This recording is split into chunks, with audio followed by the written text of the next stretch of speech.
What's your name and where are you from? I'm Jamie, and then I'm cosplaying Rebecca from Cyberpunk Edge Runners. Wow. So how much time, cost, and effort did you spend on make all these costumes? Yeah, so I'd probably say I got this a while ago, so I'm not 100% sure how much I spent, but the wig was probably like $50. And then I made these like little things at the top here. It was like my first time working with foam, so it was like a pretty difficult. I had to buy all the materials and everything. I'd say maybe it was like $150 like all up. How long have you been a professional cosplayer? Yeah, so I'd say I started actually getting serious about it maybe in like 2020, which was unfortunate, but yeah, I had a lot of time, so I was like able to get really into like sewing and the wigs and everything, even though I've only just started to do foam and everything. So Yeah. what's the most rewarding part being a cosplayer? Probably like when you get noticed, you know, like walking around and then someone like pointing at you and being like, oh, that's such a sick cosplay. I just like the little rush it gives me. I'm like, oh my god, I'm like recognizable. Someone like looks at me and it like is acknowledging my hard effort. And then like the fact that I get to like pretend to be someone else, it's really cool. It's like a break away from like normal life. May I ask, what do you do for a living? Yeah, so I'm actually a barista. I work at Starbucks, so a lot of the co-workers and like my customers, they don't know that like I do all of this in my free time. So cool. Yeah, but I think it's pretty cool. So how do you balance your time like between many different hobbies and your job? Yeah, so it's actually, I'm also studying at university as well. So it's pretty hard to juggle it all. I find that like being able to schedule when I'm exactly going to do things just helps a lot for like my brain and everything to like be like, okay, well right now I'm not thinking about anything else. I'm just doing this right now. Yeah, so I think scheduling ahead of time and making like time for each thing, or else I get a little miserable because I'm like I'm not able to do any of like my cosplay stuff. So if one day you could collaborate with any celebrities, artists, singer, or brands, which one do you or who do you want to collaborate with? I would love to be able to do something for Ado. So she's a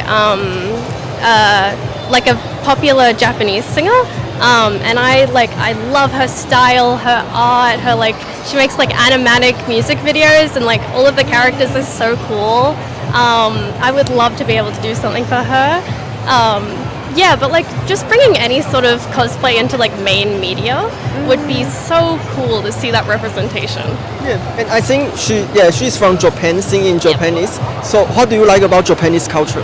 I'm actually studying Japanese, so I really like respect the culture, and well, like that's mainly what my cosplays are from. But I think it's like just the fact that it's so like different from Australian culture, that like I'm able to like see sort of like a different aspect of the world, you know, and I'm able to like fully appreciate like the way other people live. So maybe as a Westerner Australian, do you think in Australia anything they could learn from Japanese culture? Yeah, I think there's a lot of different things that we could probably learn from each other. Like I think obviously Japanese culture is a little bit more respectful than here. And I think that it would be, and the food is amazing. But I think it'd probably be really valuable for us to be able to like learn a little bit more respect in like our day-to-day lives, and like being able to embrace sort of like strangers a bit more, you know? And then on the other hand of things, it's like Japan is obviously a very conservative country, so I think being able to like have more of an open mind towards that sort of things is also something that's very valuable. So what's your favorite Japanese food?